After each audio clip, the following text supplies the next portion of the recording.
এই যে নুপুর পায়ে নেচে নেচে যখন সোনার রাস্তা ধরে আসছে, নুপুরের ধ্বনি শ্রবণ করে এবার বিদুর কি করেছে, মাথাটা উঁচু করে দেখে যে মস্তকে একখানা মুকুট। হরিবল হরিবল, মা তোমার মনোবাঞ্ছা পূর্ণ হোক, হাতের শাখা শীতের শীতে রক্ষায় থাক। হরিবল হরিবল। ও বাবা, দেখে হাতে একটা বাঁশি, গলায় বনফুলের মালা, চরণে নূপুর। বাবা একেবারে সাক্ষাৎ গোবিন্দ। চিন্তা করলেন এই আমার ভগবান, এই তো মা যশোদার সাজানো বেশ, চাচরে চিকন কেশ, মোহন মুরলী বেশ। বিদুর দেখে একেবারে রাস্তার সামনে দাঁড়িয়েছে, গোবিন্দ নেচে নেচে আসছে, একেবারে চরণ দুখানি জড়াই ধরে বিদুর আমার কেঁদে কেঁদে বলছে, হে গোবিন্দ, সেই সকাল থেকে তোমার অপেক্ষায় বসে আছি, কখন তুমি আসবে। তা তুমি যখন এসেছো, আমায় দর্শন দিয়েছো গোবিন্দ, আমি জানি তুমি রাজবাড়িতে সেবা করতে যাবে, আমি তোমায় বাধা দেব না, কিন্তু ওই যাবার পথে তুমি কি আমার ঘরে একটু চরণ ধুলি দেবে। যখনই কাঁদছে আর বলছে, ভগবান চিন্তা করলেন এ আমার সঠিকভাবে ডাকছে কিনা, 16 আনা পুণ্য করে আমায় ডাকছে কিনা, এর ভক্তি আছে কিনা, একটু পরীক্ষা করে দেখবো। যদি সত্যিকারে আমায় ডাকে, তাহলে ওর কাছে আমি চিরজন্মের মতো বিক্রয় হয়ে যাব। তাই বললেন যে আমারে চাই, আমি তারে চাই, আর আমারে যে না চাই, আমি তারে না চাই। আমার বুঝতে পারছো তো, আমারে যে চাই আমি তারে চাই, আর আমারে যে না চাই আমি তারে ভালো করে না চাই দিই। পরীক্ষা করলেন, কষ্ট দিলেন ভক্তের প্রাণে, দেখি আমায় ভুলে যাই কিনা। এই কে তুমি, এই সাত সকালে তুমি আমার পা ধরে বসলে, তুমি জানো আমি রাজবাড়িতে সেবা করতে যাবো, আমার দেরি হয়ে গেল কত বেলা, তোমাদের জন্য আমি পথ চলতে পারি না, ছেড়ে দাও, আমার পা ছাড়ো, ছাড়ো পা ছাড়ো। এইভাবে যখন আঘাত করেছে, বিদুর আমার পা দোকানা ছেড়ে দিয়ে দুই চোখের জল ছেড়ে কাঁদছে। ভগবান চলে যাচ্ছে, সেই দিকে চেয়ে চেয়ে দেখছে আর নয়ন ভরে কাঁদছে, আর মনে মনে বলছে, বউটাকে ডেকে এই যে তোমার কতবার বললাম, ওই ভগবান যাবে ধনির বাড়িতে সেবা করতে, আমাদের মতো গরিবের ঘরে কি ভগবান আসে। হরিবল হরিবল হরিবল।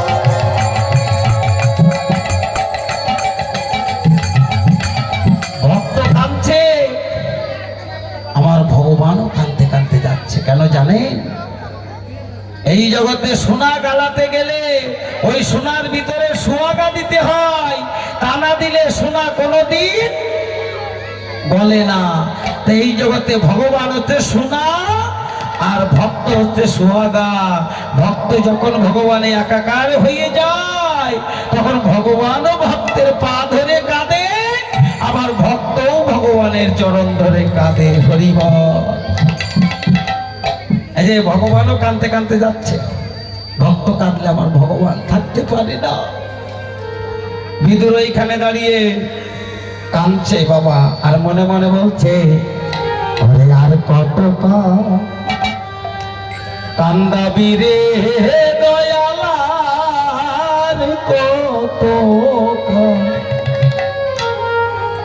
ওরে কান্দাবি রে, গেল না আমার দুঃখেরই কথা, ও দয়াল গেল না আমার দুঃখেরই কথা। আর কত কান্দাবি রে দয়ালার, কত কান্দাবি রে, গেল না আমার দুঃখেরই কথা, ও দয়াল গেল না আমার দুঃখেরই কথা।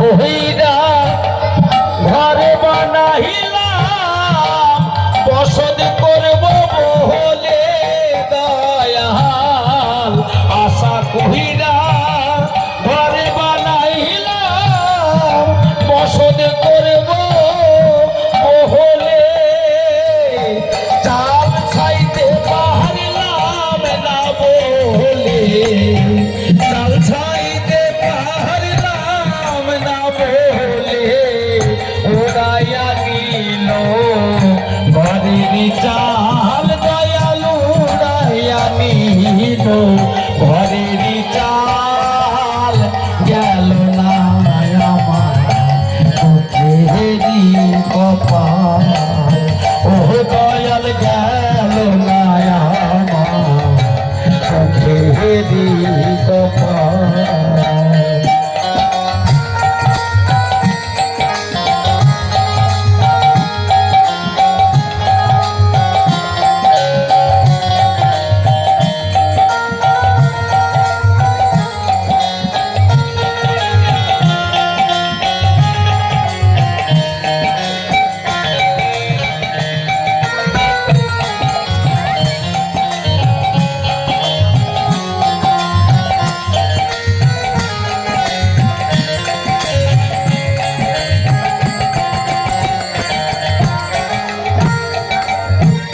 আশা কইরা গাছে লাগাইলাম ফল পাবো বলে দয়াল আশা কইরা গাছে লাগাইলাম ফল পাবো বলে জল দিতে পারলাম না বলে জল দিতে পারলাম না বলে আরে শুকাইয়া গেল কাছেরই ডাল দয়াল শুকাইয়া গেল গাছেরই ডাল গেল না আমার চোখেরই কপাল ও দয়াল গেল না আমার চোখেরই কপাল আর কত কান্দাবি রে দয়াল আর কত কান্দাবি রে গেল না আমার চোখেরই কপাল ও দয়াল গেল না আমার চোখেরই কপাল ও দয়াল গেল না আমার ও দয়াল গেল না আমার ও দয়াল গেল না আমার দুঃখেরই কপাল বাবা ভগবান রাজবাড়িতে গেছে কত দাসদাসী ছুটে এসে একটা সিংহাসনে বসাইয়ে দিয়ে একটু পরে দেখে বাবা খাবারগুলো দিয়ে যাচ্ছে আচ্ছা মনি তুমি একটা কথা বলো খেয়াল করে শোনো তুমি মনে করলে যে এই ছেলেটারে তুমি বৈষ্ণব মনে করে না আসলে কিন্তু এই বৈষ্ণব মানে জাতি জন্মসূত্রে কিন্তু বৈষ্ণব অধিকারী আবার অধিকারী হয়েও আবার পুনরায় আবার বৈষ্ণব হয়েছে মানে দ্বিজন্ম যারে বলে মানে দ্বিজ তাই না দ্বিজ মানে দুইবার জন্ম হলে তাদের বলে দ্বিজ যেমন ব্রাহ্মণকে দ্বিজ বলে ব্রাহ্মণের একবার প্রথমে জন্ম হয় মাতৃগর্ভে আর দ্বিতীয়বার হয় যখন পৈতে নেয় বাবা তখন আর একবার জন্ম হয় এই জন্য ব্রাহ্মণদের দ্বিজ বলে আবার পাখিদেরও দ্বিজ বলে কি দেখো পাখি একবার ডিম দেয় তারপরে ডিম থেকে বাচ্চা হয় দুইবার জন্ম হয় তাদের দ্বিজ বলে তা এদেরও বাবা দ্বিজ বলে পৈতেটা দেখাতে পারবে না মানে লজ্জা করে বোঝেন পৈতে থাকলে আবার কিন্তু দুইবার জন্ম তা মনে করলো তুমি একটু দুপুরবেলা শিবা দিবা রান্না করে এখন তুমি কয় ভাগে রান্না করবা মা তুমি বলো কয় ভাগে 5 ভাগে না তুমি 10 ভাগে রান্নলে তার বেশি তো আর রান্না না এই রাজা 100 প্রকার ব্যঞ্জন রান্না করেছে কত 100 তার উপরে ফল ফলারি রাজভোগ, এটা আছে লেখাজোকার বাইরে। এইবার যখন সারি সারি দিয়ে গেল, ভগবান দেখে চিন্তা করলেন এত দামি খাবার আমি না খেয়ে যাব না, তবে খাওয়ার আগে আমি দেখবো যে এই ভক্তরা আমার প্রতিদিন সন্ধ্যা পূজা সমাপন করে ভোগের উপরে একটা তুলসী পত্র দিয়ে আমার ওই ভোগ নিবেদন করে চোখের জলে আমার ভক্তরা খেতে বলে, এই ভক্ত আমার সেইভাবে দিয়েছে কিনা আমি না দেখে তো খাবো না। তাই ভগবান ওই খাবারের ভিতরে নয়ন ঢুকাই দিয়ে তন্ন তন্ন করে খুঁজে দেখে কোনো তুলসী পত্র নেই, কোনো নিবেদন করা নেই, কোনো ভক্তি নেই, চোখের জল নেই, আছে কেবল অহংকার। তো যেখানে ভালোবাসা থাকে না, ভক্তি থাকে না, সেখানে ভগবান কোনোদিন থাকে না, সেটা খেতেও পারে না। অনিবেদিত কোনো বস্তু ভগবান সেবা করে না। তাই বলছে রাম মহারাজ তুমি আমার সব কিছু দিয়েছো, এর ভিতরে একটা জিনিস দাওনি কেন? বলে আমার নেই কি যে তাই তোমার দেইনি? না, বলে তোমার সব আছে কিন্তু আমার ভক্তের যেটা আছে তোমার ভিতরে সেটা নেই। আমার ভক্তের আছে ভক্তি, ভক্তের আছে চোখের জল, আর তোমার আছে কেবল অহংকার। তাই আমি এটা খেতে পারবো না, তুমি আমায় ক্ষমা করো। চলে গেল, একটুকু মুখে দিল না। তাই দেখবেন একটা কথা বলি যাই, আমরা যখন সকালবেলায় সন্ধ্যার পরে চার দোকানে বসি, পাশে আমাদের মুসলমান ভাইও থাকে, তারা দেখবেন চা খাওয়ার সময় যখন চাটা মুখে দেবে তার আগে একবার বললেও বলবে বিসমিল্লাহ। কি আর আমি কি বলে খাই? খাবো খাবো খাবো খাবো, না যত দাও তত খাবো। আমাদেরও তো একটা নিয়ম আছে নাকি খাওয়ার আগে। প্রহ্লাদ হিরণ্যকশিপুর ঘরে জন্ম নিয়েছিল, হরিনাম বন্ধ করতে গিয়ে হাতির পায়ের তলায় ফেলে দিল, মৃত্যু হলো না। পাহাড় থেকে ফেলে দিল, মৃত্যু হলো না। খাবারের সঙ্গে বিষ মিশাই দিল, তাতেও মৃত্যু হলো না। কেন? ওই প্রহ্লাদ সেবা করার আগে যাই সেবা করুক না কেন ভগবানের নামে নিবেদন করে তারপরে সেবা করত। তুলসী পত্র দিয়ে ওই বিষের উপরে যখন নিবেদন করেছে গোবিন্দের নামে, নিবেদন করার সঙ্গে সঙ্গে ওই বিষ অমৃত হয়ে গেছে। নিতাই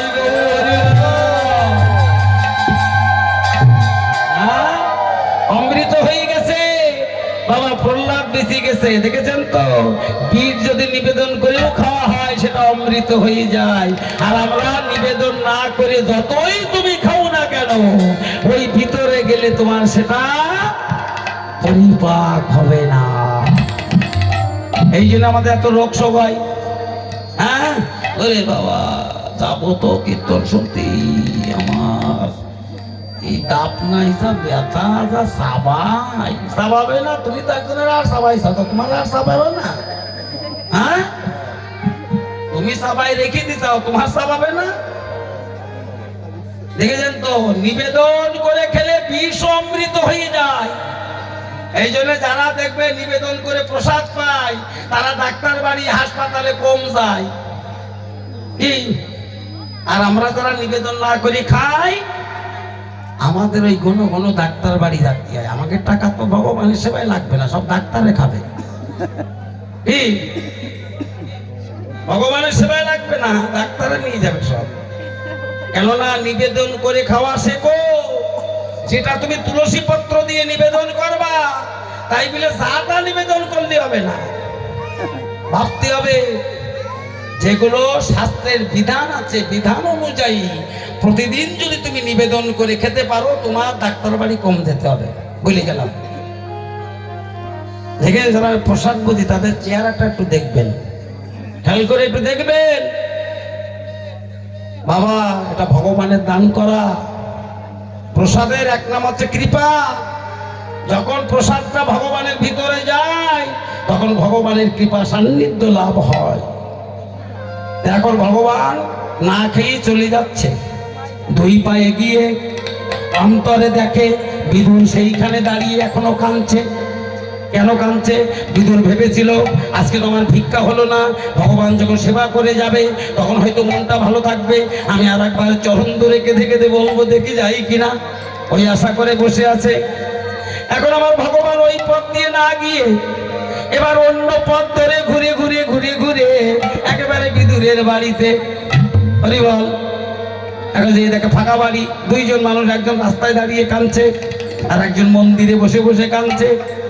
ফাঁকা বাড়ি দেখে আমার গোবিন্দ চিৎকার করে মা বলে ডাকতে লাগলেন, মা ও মা।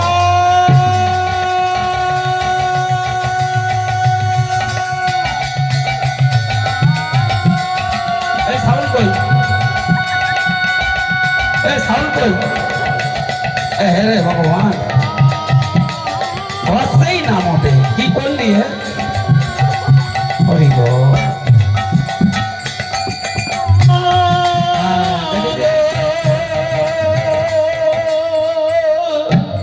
বাবা, দেখ তোরাও টাকার জন্য আসিস, আমরাও টাকার জন্য আসি। তুই আমি ঠিক না থাকলে হবে? আজকে এই বাড়ি ভালো বাজাচ্ছিস, কালকে ওই পাশের বাড়ি যাবো, ওই মাইক নিয়ে আসো না, খাবো না। তোরও মঙ্গল আমাদেরও ভালো, এই ব্যথা কি তুই বুঝিস? হ্যাঁ আমার ঠিক না? বলবো ওই মাইক নিয়ে এসো না, লেখাবো না, ওরও কত ভালো আমাদেরও কত ভালো।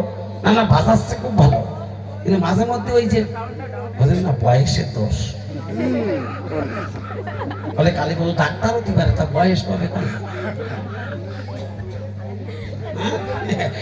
আমা চিৎকার করে মা বলে ডাকছে, বিদুরের স্ত্রী মন্দিরে বসে কাঁদছে। চিন্তা করলেন এত মধুর সুরে আমার তো কেউ কোনোদিন মা বলে ডাকেনি, আমার তো কোনো সন্তান নেই।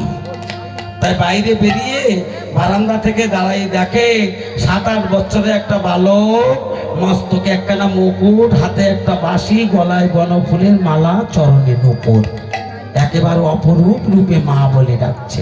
নিকটে যেয়ে মা বলছে, বাবা তুমি কে, আমাকে মা বলে ডাকলে? বলে মা তুমি আমায় চেনো না? তো বলছে আগে তো এই পল্লীতে তোমার কোনোদিন দেখিনি, কে তুমি?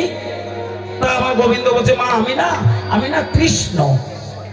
তা মা বলছে, তুমি কত লোকের নাম তো কৃষ্ণ থাকে, কি থাকে না? কত লোকের নাম কৃষ্ণ থাকে, তুমি কোন জায়গার কৃষ্ণ?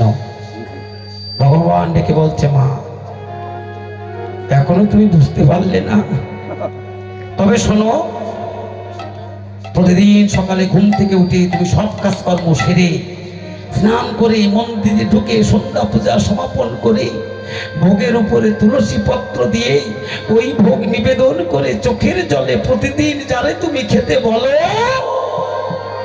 অমায় আমি সেই কৃষ্ণ,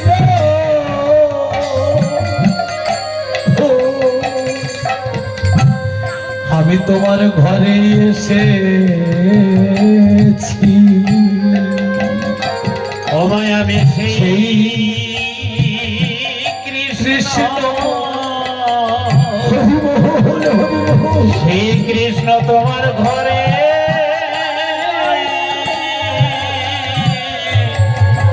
ঘরে এসেছি।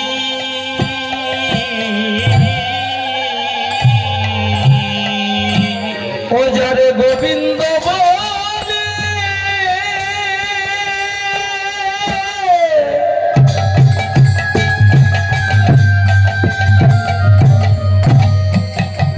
যারে তুমি কৃষ্ণ বলে,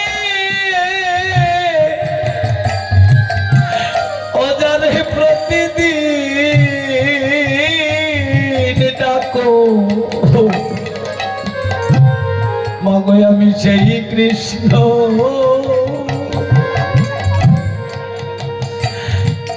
আচ্ছা মায়েরা বলো,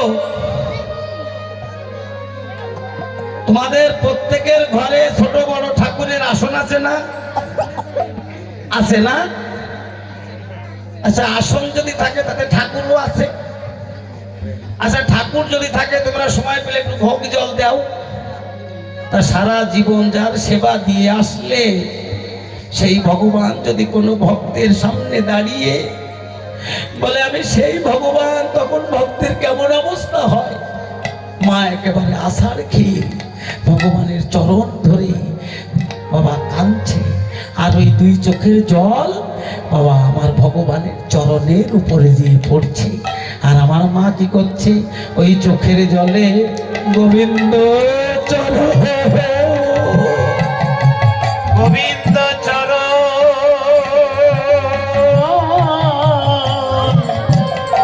ধোয়ে দিল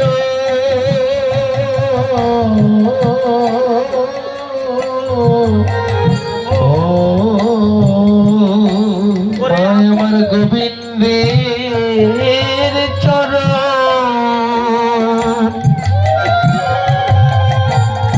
ওই চরণ ধোয়াই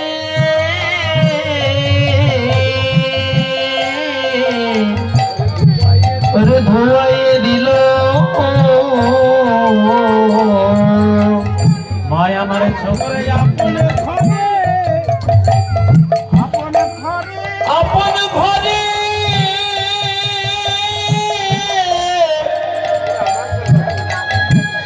ঘরে আমার গোবিন্দ পেয়ে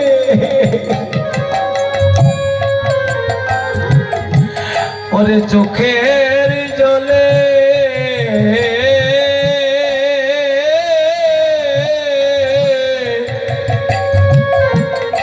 ওই চরণ ধুয়াইয়ে দিল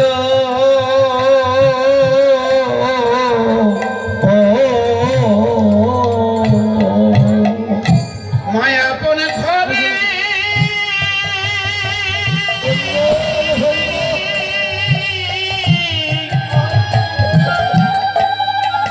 আপন ঘরে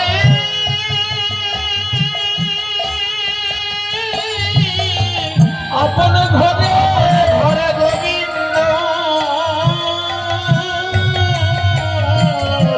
গোবিন্দ আজ চোখের জলে ভয় আমার চোখের জলে চর ওই চর আহারে বলি চরণ ধোয়াই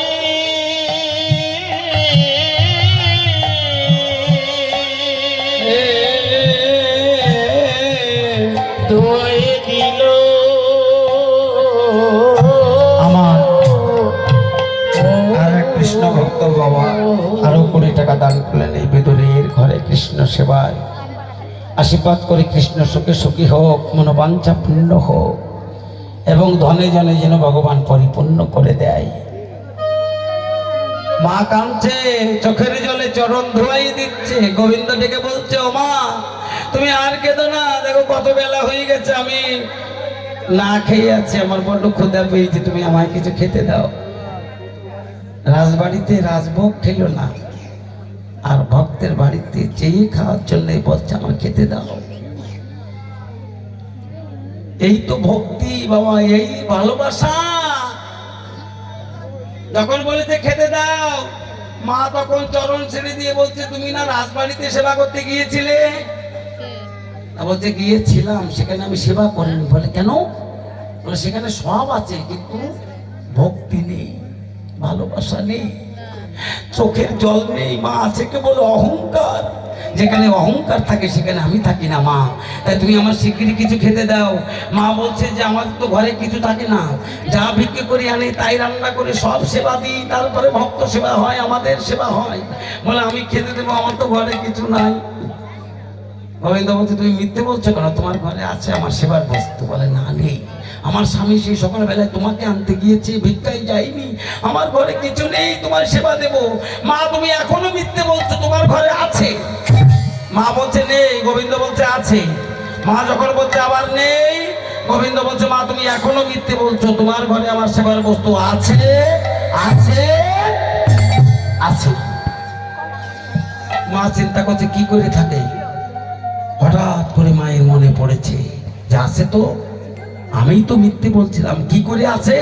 আমার কথাগুলো একটু শোনো। আজ থেকে 15-16 দিন আগে আমার স্বামী গিয়েছিল উত্তর পাড়ায় ভিক্ষা করতে।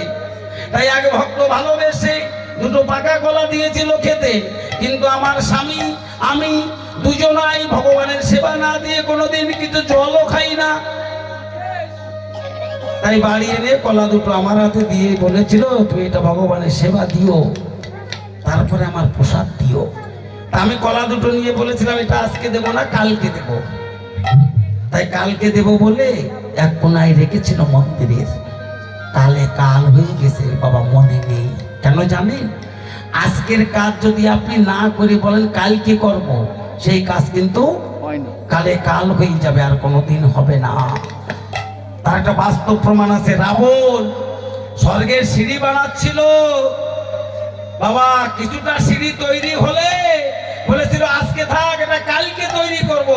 সেই সিঁড়ি পর্যন্ত রয়ে গেছে, আজও পর্যন্ত একটা সিঁড়িও সেখান থেকে ওঠেনি। আর এই জন্য তোমাদের বলি, কাল বলবা না, কালে কাল হয়ে যাবে বাবা। 15-16 দিন আগের পাকা করা যেখানে রেখেছিল বাবা, ওটা তো একেবারে কালো হয়ে গেছে। ওই অবস্থায় তুলে এনে বলছে ভগবান তোমার সেবার বস্তু পেয়েছি। গোবিন্দ বলছে মা তুমি যদি পেয়ে থাকো এক কাজ করো, আমার মা যশোদা প্রতিদিন আমার যেমন সেবা করাই দেয়, তুমি আজকে নিজের হাতে আমার মায়ের মতো সেবা করাই দাও। তখন কি করছে জানো মা? গোবিন্দকে সামনে রেখে ওই কলার খোসা ছাড়াচ্ছে। দেখবা কালো হয়ে গেলে কিন্তু ওর ভিতরে অনেকটা ভালো থাকে বাবা। এখন কি করছে? ওর ভিতরের ভালো কলাটুকু ফেলে দিচ্ছে, এদিক ওদিক বিদিক জ্ঞান নাই। আর ওই কালো খোসা ছিঁড়ে ছিঁড়ে আমার ভগবানের গালে ধরছে। ভক্তের ভক্তি আর ভক্তের ভালোবাসা চোখের জলে ওই শুকনো কলার খোসা আমার গোবিন্দ অমৃত করে করে সেবা করে যাচ্ছে। হরি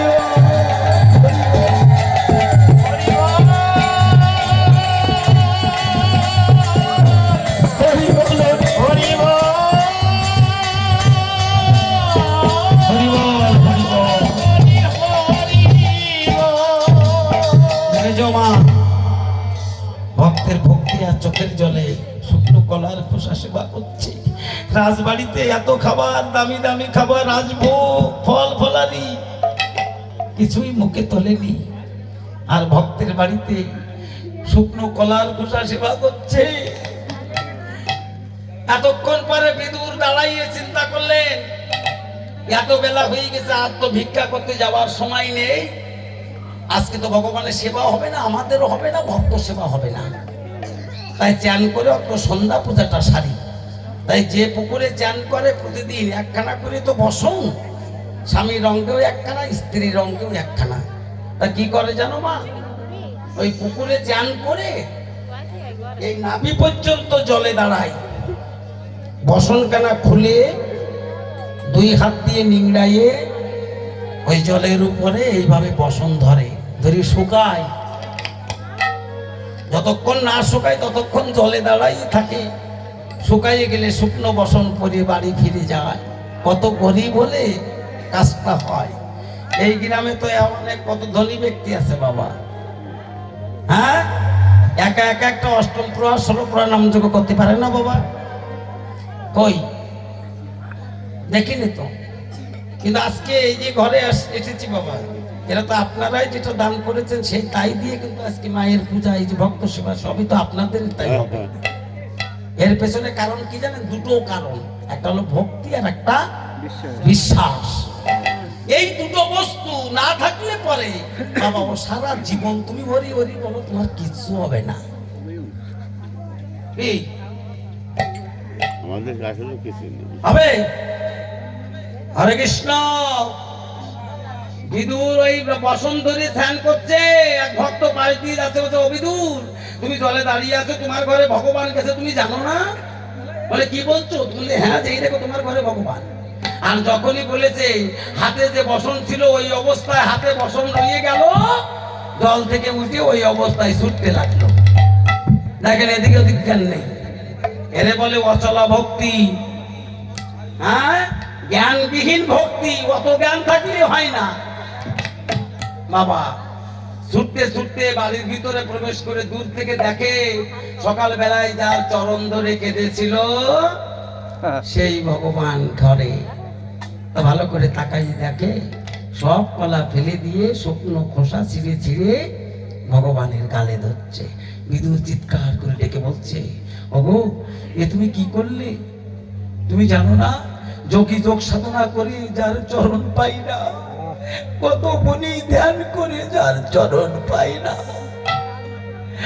কত ভক্ত ওই চরণ পাওয়ার জন্য মায়ের গর্ভে বসে হা কৃষ্ণ গোবিন্দ কৃপা কর বলে ডাকে।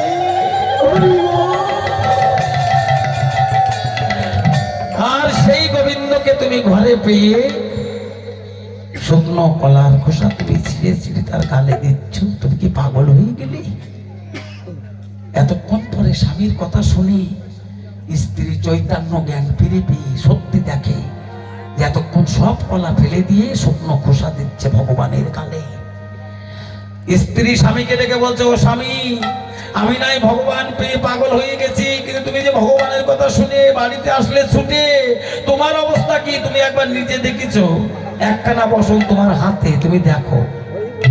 এইবার স্ত্রীর কথা শুনে স্বামীর চৈতন্য জ্ঞান হয়ে তাকাই দেখে একেবারে দিগম্বর, মানে শিব যেমন কাপড় পরতো না, ঠিক সেই রকম ভগবান বললেন যে আমার কৃপা যখন যেদিন যে ভক্তের হয়, সেই ভক্ত সেই দিন আমায় দর্শন করে এই জাগতিক জগতের সব কিছু ভুলে আমার চরণে পড়ে নিতাই গৌর হরি বল, আমার কৃপা লাভ করে।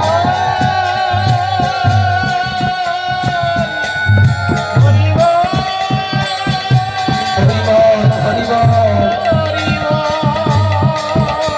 দেখেছেন, এই জন্য বললাম না, যে করে আমার আশ তারে করি সর্বনাশ। তবুও না ছাড়ে যখন আমার পাশ, আমি তখন হয়ে যাই তার দাসের দাস। বাবা, ভক্তি বিনা সেদন মেলে না।